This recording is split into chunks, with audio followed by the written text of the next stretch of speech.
चलिए आज की इस वीडियो में हम लोग क्लास 12 के लिए बायोलॉजी यानी जीव विज्ञान का most important VVI objective question को देखेंगे। इस वीडियो में जितने ऑब्जेक्टिव क्वेश्चन हैं सभी क्वेश्चन वायरल ऑब्जेक्टिव क्वेश्चन हैं जो आपके एग्जाम में बार बार पूछे जाते हैं और 100% यहाँ से पूछे जाने की भी संभावना होती है।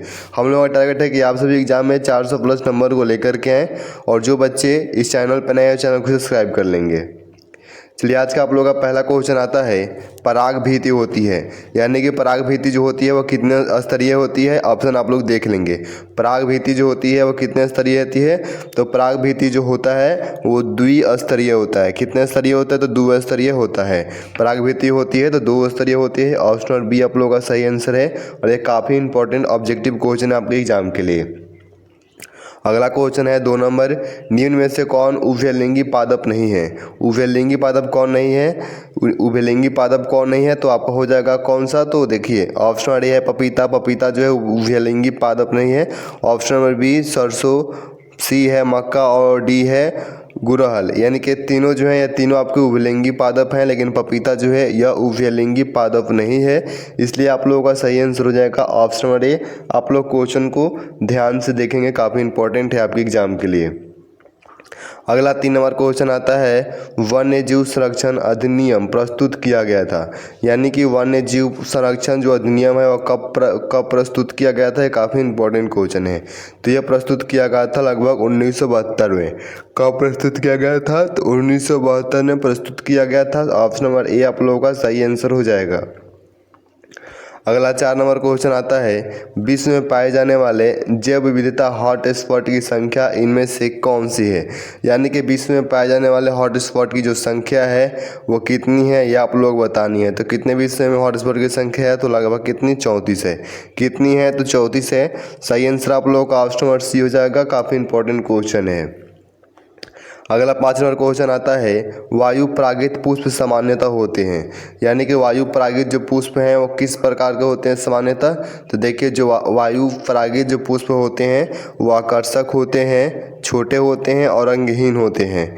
इसलिए आप लोगों का सही आंसर क्या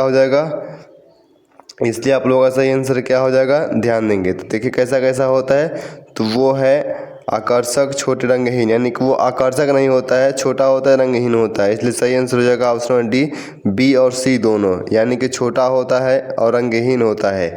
वायु परागित पुष्प जो है छोटे और रंगहीन होते हैं। सही आंसर आप लोग का ऑप्शन नंबर डी हो जाएगा। काफ़ी इंपॉर्टेंट क्वेश्चन है। अगला 6 नंबर क्वेश्चन है निम्न में से किस राष्ट्रीय पार्क में चीता निवास नहीं करता है।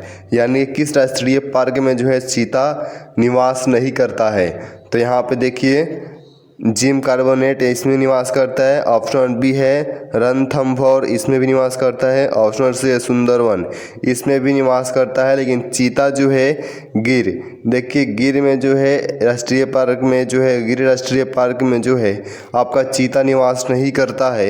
इसलिए सही आंसर आप लोगों का हो जाएगा ऑप्शन डी। काफ़ी इंपॉर्टेंट क्वेश्चन है। क्या है, काफ़ी इंपॉर्टेंट क्वेश्चन है, आप लोग ध्यान रखेंगे। ऑप्शन डी जो है सही आंसर है। अगला 7 नंबर क्वेश्चन है इनमें से कौन सा भाग अगुणित है। ये काफ़ी इंपॉर्टेंट क्वेश्चन है, काफ़ी इंपॉर्टेंट है। आपके एग्जाम में बार बार एक क्वेश्चन रिपीट करा हुआ है कि कौन सा भाग जो होता है वो अगुणित होता है। किसी को भी आंसर पहले से पता होता है तो अपने आंसर को जो है कमेंट बॉक्स में देते हुए चलेंगे। कौन सा भाग अगुणित होता है, तो पराग जो होता है, क्या होता है, तो अगुणित होता है। ऑप्शन सी सही आंसर है और काफ़ी इंपॉर्टेंट क्वेश्चन है, ध्यान में रखेंगे आप लोग। अगला 8 नंबर क्वेश्चन परागकण हो सकते हैं। यानी परागकण जो है वो कैसा हो सकते हैं, ये काफ़ी इंपॉर्टेंट है। तो देखिए परागकण जो है वो एलर्जी कारक हो सकते हैं। कैसा हो सकते हैं, एलर्जी कारक हो सकते हैं। इसलिए सही आंसर आप लोगों का हो जाएगा ऑप्शन सी और ये भी इंपॉर्टेंट क्वेश्चन है।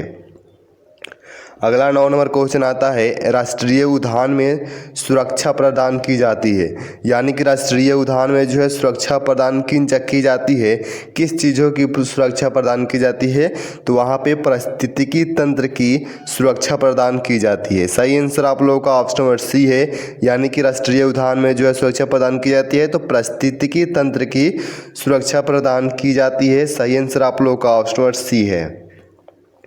अगला 10 नंबर क्वेश्चन आता है, जब निषेचन जीव के शरीर के बाहर होता है तब उसे क्या कहते हैं। यानी कि जब निषेचन जो है जीव के शरीर के बाहर हो तब उसको क्या कहा जाता है, तो बाह्य निषेचन कहा जाता है।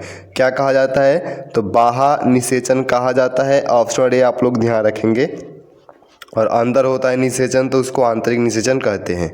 बाहर होता है तो बाह्य निषेचन, अंदर होगा तो आंतरिक निषेचन। आप लोग ध्यान रखेंगे, काफ़ी इंपॉर्टेंट क्वेश्चन है।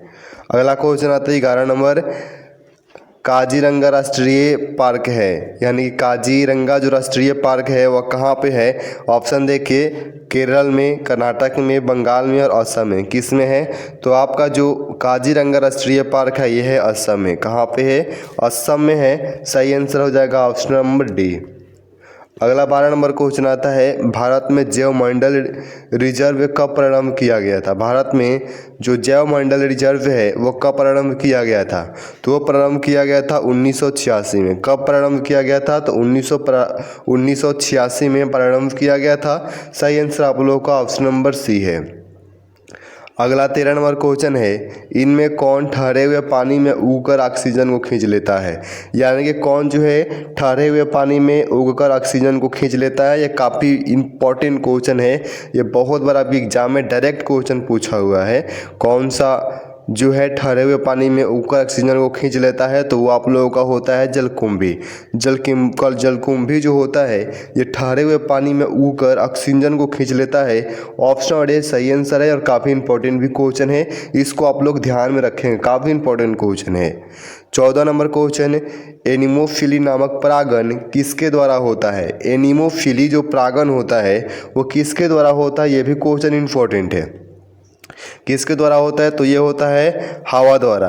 एनिमोफिली जो नामक परागण होता है किसके द्वारा होता है, तो हवा द्वारा होता है। सही आंसर आप लोगों का हो जाएगा ऑप्शन डी, हवा द्वारा होता है। 15 नंबर क्वेश्चन आता है, कान्हा राष्ट्रीय उद्यान प्रसिद्ध है। कान्हा जो राष्ट्रीय उद्यान है वो किसके लिए प्रसिद्ध है, तो ये प्रसिद्ध है तेंदुओं के लिए। ऑप्शन नंबर बी, यानी कि कान्हा राष्ट्रीय उद्यान जो है किसके लिए प्रसिद्ध है, तो तेंदुओं के लिए प्रसिद्ध है। सही आंसर आप लोगों का हो जाएगा ऑप्शन नंबर बी। चलिए 16 नंबर क्वेश्चन है, गिर अभयारण्य प्रसिद्ध है। गिर जो अभयारण्य है ये क्वेश्चन इंपॉर्टेंट है, ध्यान देंगे, ये इंपॉर्टेंट क्वेश्चन है। गिर जो अभयारण्य है वो किसके लिए प्रसिद्ध है। गिर अभयारण्य किसके लिए प्रसिद्ध है, तो ये आपका किसके लिए प्रसिद्ध है, काफ़ी इंपॉर्टेंट क्वेश्चन है, ध्यान देंगे।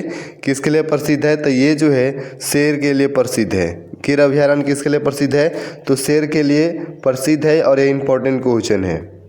चलिए अगला 17 नंबर क्वेश्चन आता है, गमक स्थानांतरण हो सकता है।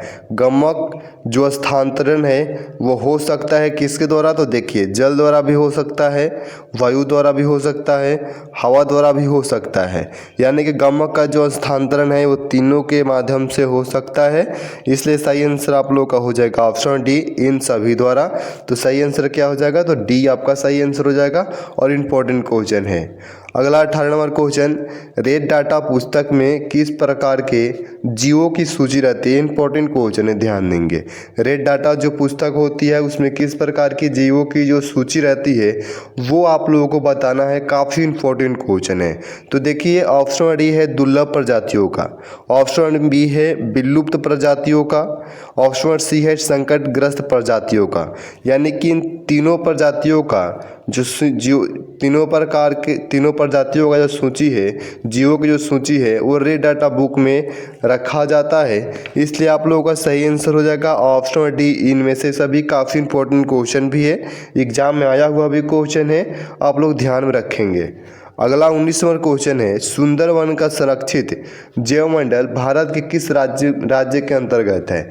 यानी कि सुंदरवन का जो संरक्षित जैवमंडल है वो भारत के किस राज्य के अंतर्गत है, तो वो है पश्चिम बंगाल। यानी कि पश्चिम बंगाल के अंतर्गत आता है सुंदरवन का जो संरक्षित जैवमंडल है वो भारत के किस राज्य के अंतर्गत आता है, तो पश्चिम बंगाल के अंतर्गत आता है। काफ़ी इंपॉर्टेंट क्वेश्चन है, सही आंसर आप लोगों का ऑप्शन डी है, ध्यान रखेंगे। अगला 20 नंबर क्वेश्चन है, दुधवा नेशनल पार्क स्थित है। दुधवा जो नेशनल पार्क है वो कहाँ पे स्थित है? काफ़ी इंपॉर्टेंट क्वेश्चन है। ऑप्शन आप लोग देख ले, काफ़ी इंपॉर्टेंट ऑब्जेक्टिव क्वेश्चन है। दुधवा नेशनल पार्क कहाँ स्थित है? तो ये आप लोगों का स्थित है उत्तर प्रदेश में। कहाँ पे स्थित है? उत्तर प्रदेश में। सही आंसर आप लोगों का हो जाएगा option number B. Option number B आप लोगों का सही आंसर हो जाएगा। काफ़ी इंपॉर्टेंट क्वेश्चन है। 21 नंबर क्वेश्चन है, भारत में प्रोजेक्ट टाइगर प्रारंभ किया गया। भारत में जो प्रोजेक्ट टाइगर है वो प्रारंभ किया गया था। कब प्रारंभ किया गया था? काफ़ी इंपॉर्टेंट क्वेश्चन है।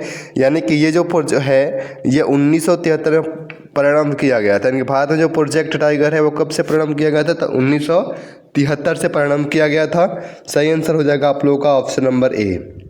चलिए 22 नंबर क्वेश्चन है, इंटोमोफिली नामक जो परागन है वो किसके द्वारा होता है? इंटोमोफिली नामक परागन जो है वो किसके द्वारा होता है? काफ़ी इंपॉर्टेंट क्वेश्चन आपके एग्जाम के लिए।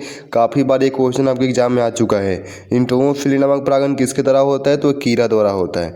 इंटोमोफिली नामक परागन किसके द्वारा होता है? तो कीड़ा द्वारा होता है। तो ऑप्शन नंबर डी आप लोगों का सही आंसर है और काफ़ी इंपॉर्टेंट भी क्वेश्चन है। अगला क्वेश्चन आता है 23 नंबर, मनुष्य के युग्मकों में गुणसूत्रों की संख्या होती है। यानी कि मनुष्य के युग्मकों में जो है गुणसूत्रों की जो संख्या है वो कितनी होती है? तो ये लगभग कितनी होती है? तो ये होता है 46। यानी कि मनुष्य के युग्मक में गुणसूत्रों की संख्या कितनी होती है? तो 46 होती है। सही आंसर आप लोगों का हो जाएगा ऑप्शन नंबर डी। चलिए 24 नंबर क्वेश्चन आता है, भारत का जैव विविधता अधिनियम संसद में पारित हुआ। भारत का जो जैव विविधता अधिनियम है वो संसद में कब पारित हुआ था? तो ये पारित हुआ था आप लोगों का हुआ था 2002 में। भारत का जैव विविधता अधिनियम संसद में कब पारित हुआ था? तो 2002 में पारित हुआ था। सही आंसर आप लोगों का ऑप्शन नंबर सी है, ध्यान देंगे। अगला आप लोगों का 25 नंबर क्वेश्चन आता है, प्रत्येक पादप कोशिका से पूर्व पौधे बन जाता है। यानी कि प्रत्येक पादप कोशिका से पूर्ण पौधा बन जाता है। इस गुण को क्या कहते हैं? इस गुण को क्या कहा जाता है? यह काफ़ी इंपॉर्टेंट क्वेश्चन है। तो इस गुण को कहते हैं टोटिपोटेंसी। यानी कि इस गुण को क्या कहा जाता है? टोटिपोटेंसी कहा जाता है, जिसमें प्रत्येक पादप कोशिका से पूर्व ही पौधा बन जाता है। यह काफ़ी इंपॉर्टेंट क्वेश्चन है। अगला 26 नंबर क्वेश्चन आता है, लाल आंकड़ा पुस्तक बनाई गई। यानी कि लाल आंकड़ा जो पुस्तक है वो किसके लिए बनाई गई थी? इंपॉर्टेंट क्वेश्चन है। तो ये बनाई गई थी IUCN-ETT, यानी कि IUCN-ETT के द्वारा लाल आंकड़ा पुस्तक को बनाया गया था। सही आंसर आप लोगों का ऑप्शन नंबर ए है और इम्पोर्टेंट क्वेश्चन भी है। अगला 27 नंबर क्वेश्चन है, इनमें कौन केवल एक बार अपने जीवन काल में पुष्प को पैदा करता है? यानी कि कौन जो है अपने जीवन काल में पुष्प को सिर्फ एक बार ही पैदा करता है? इंपॉर्टेंट क्वेश्चन है और एग्जाम में आया हुआ भी क्वेश्चन है। सही आंसर आप लोगों का ऑप्शन डी हो जाएगा, बांस। यानी कि बांस जो है अपने जीवन काल में केवल एक बार ही पुष्प को पैदा करता है। ये काफ़ी इंपॉर्टेंट क्वेश्चन है। अगला 28 नंबर क्वेश्चन है, भारत में पहला राष्ट्रीय पार्क विकसित किया गया था। भारत में जो पहला राष्ट्रीय पार्क है वो विकसित किया गया था। तो वो विकसित किया गया था जिम कॉर्बेट। यानी कि कौन सा पार्क विकसित किया गया था? तो जिम कॉर्बेट को विकसित किया गया था। ध्यान देंगे। सही आंसर आप लोग का ऑप्शन नंबर सी है। अगला क्वेश्चन आता है 29 नंबर, कर्नाटक में बांदीपुर स्थल है। कर्नाटक में जो बांदीपुर स्थल है वो किसके लिए है? तो वो है चीतों के लिए। किसके लिए है? तो चीतों के लिए है। सही आंसर आप लोग का ऑप्शन नंबर सी है। कर्नाटक में बांदीपुर स्थल है तो चीतों के लिए है। और आज का लास्ट क्वेश्चन आता है 30 नंबर, भारत में अब शेर पाए जाते हैं। भारत में जो अब शेर हैं वो कहाँ पे पाए जाते हैं? तो वो पाए जाते हैं गिर वन में। कहाँ पाए जाते हैं? तो गिर वन में पाए जाते हैं। सही आंसर ऑप्शन नंबर डी है। और 30 में से आप लोगों ने कितने क्वेश्चन का आंसर सही किए हैं कमेंट बॉक्स में ईमानदारी पूर्वक बताना है। ये जो है काफ़ी इंपॉर्टेंट है, कमेंट करके बताएं। और आप लोगों से रिक्वेस्ट रहेगा कि चैनल पर नए हैं तो चैनल को सब्सक्राइब कर लेंगे ताकि आने वाला जो भी वीडियो हो आप सभी को मिल सके। मिलते हैं अगले वीडियो में। धन्यवाद।